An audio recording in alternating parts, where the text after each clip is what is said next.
This is your Classical Break, your daily dose of classical music. I'm Tyler Alderson, and today we're going to be listening to a throwback piece, Ottorino Respighi's Ancient Airs and Dances. Now, he wrote this in 1917, but it's an arrangement of pieces that were written way back in the 1500s in Renaissance Italy. And you have to remember that at the time, in the 19-teens, recording was just a couple decades old. There was relatively little in the way of actual audio recordings of old music. So most of it was preserved only in written compilations, and it was waiting for someone to come along and play it. That's the only time you could hear it. You had some people here and there that were interested, but it was mainly an academic exercise. Respighi was interested in the composers of Renaissance France and Italy, and he wanted to breathe new life into that music that had been sitting around mainly collecting dust for centuries. Now, rather than trying to recreate the old sounds exactly, he arranged the melodies for a modern orchestra, and he used modern harmonies and composing techniques while still trying to convey the original feel of the piece. So there's this great mix of old and new where Respighi is invoking the spirit of the past rather than just trying to imitate it.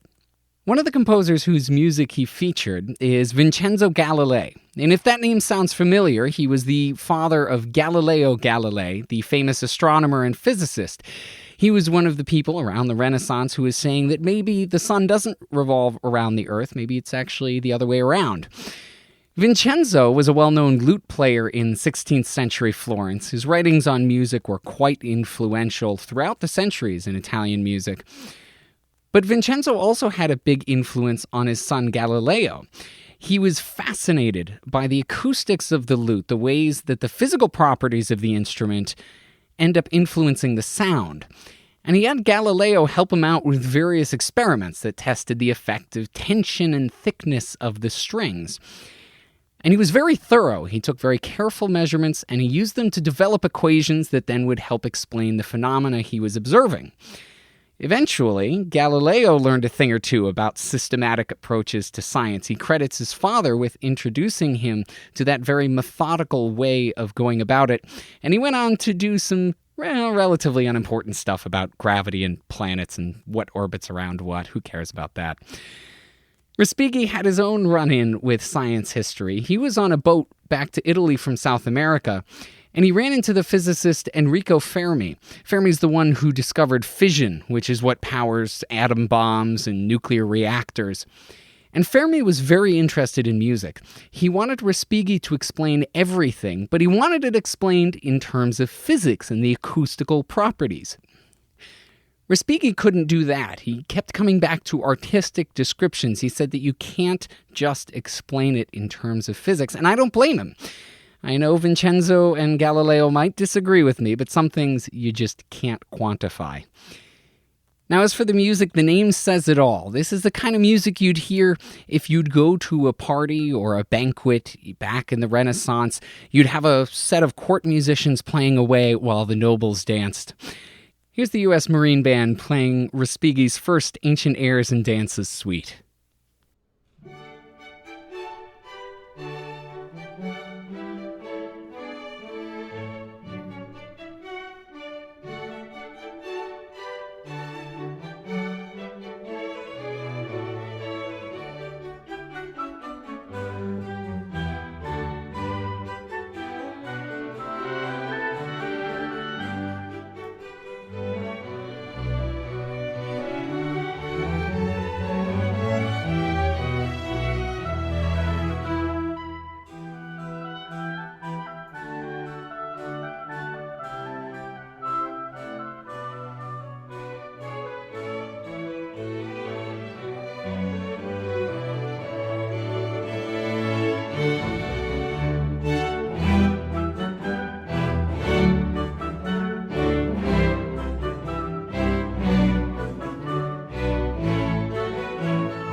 One of the things that critics bring up time and time again about Respighi's music is that he wasn't an innovator. They say that he didn't push music forward into new and exciting terrain.